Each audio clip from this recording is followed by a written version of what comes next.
Olá, tudo bem? Vira e mexe, você vê gente investindo a própria grana, vê os consultores financeiros falando aqui sobre investimento.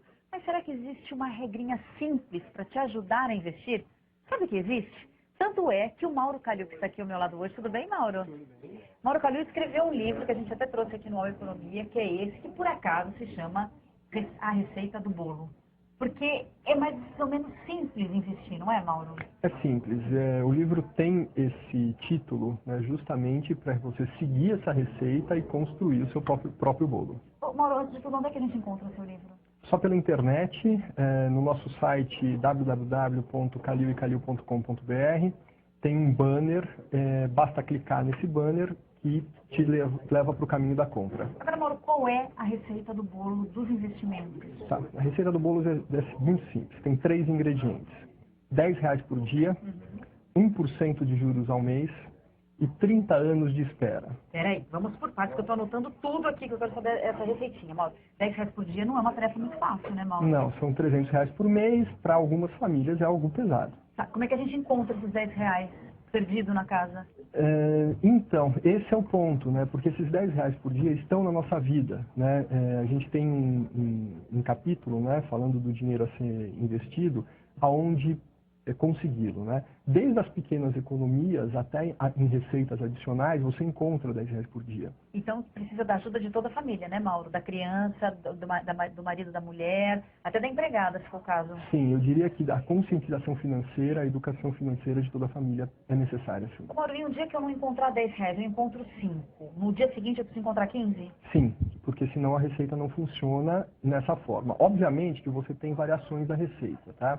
Nesses 3 ingredientes, se te faltar um, você precisa aumentar os outros 2 para compensar a falta de um, né? De modo a que, após 30 anos, você chegue ao seu primeiro milhão. Então, o primeiro passo é a gente conseguir encontrar R$10 para poder investir por dia. Por dia. Mais ou menos 300 por mês. 300 por mês. E isso tem que ter um limite na família? Quer dizer, a família tem que ganhar quanto por mês para poder atingir esse valor? Ah, tá ok. Essa é uma ótima pergunta. Eu diria que pelo menos R$1.000 de renda familiar. Tá? Renda líquida. Renda líquida. Sempre a gente fala de renda líquida e de juros líquidos. Tá? Por quê? Porque menos do que isso, quer dizer, se uma família ganha um salário mínimo, 500 e poucos reais, R$300 é um absurdo, né? Então não dá para viver realmente, né? E infelizmente existem famílias com essa realidade no Brasil. E mesmo assim, 300 em 1.000 é pesado, né, Mauro? 30%, que não é pouca coisa não, né? Não, aí entra a regra do 70-30, né? O padrão de vida para um bom investidor é viver dentro de 70% da sua renda líquida. E os outros 30, pelo menos 10% você deve investir e 20% você pode comprometer com financiamentos. Se a tua renda é de R$1.000, obviamente que os 30 então tem que ser destinados a investimento para que você construa o bolo. Ufa, vamos então para o segundo passo, que é o tal do 1% líquido ao mês. É fácil isso, Mauro? Não é tão fácil hoje em dia no Brasil, né? Por quê? Porque a Selic está em 10,75 ao ano, né? Em torno de 10% ao ano. Ou seja, na renda fixa você já não consegue isso. Você vai ter que mesclar pelo menos aí uns 20% de renda variável, né? E nessa renda variável entra um segundo complicador. O que eu coloco de renda variável na minha carteira? Eu vou comprar e vender ações todos os dias? Não, não é assim. A nossa sugestão é comprar ações de empresas sólidas, que cresçam e que sejam boas pagadoras de dividendos. Entendi. Né? A partir de certo momento, com a sua carteira maturada, você pode até ganhar um pouco menos do que 1% ao mês no início, mas depois você supera isso, né? Podendo inclusive encurtar o período de 30 anos para 25, 22. A gente pode falar em valores absolutos para jogar na bolsa, Mauro, para poder atingir essa meta? Sei lá, quantos reais por mês colocar na bolsa para poder manter essa meta de R$10 por dia, 1% ao ano, 30 anos?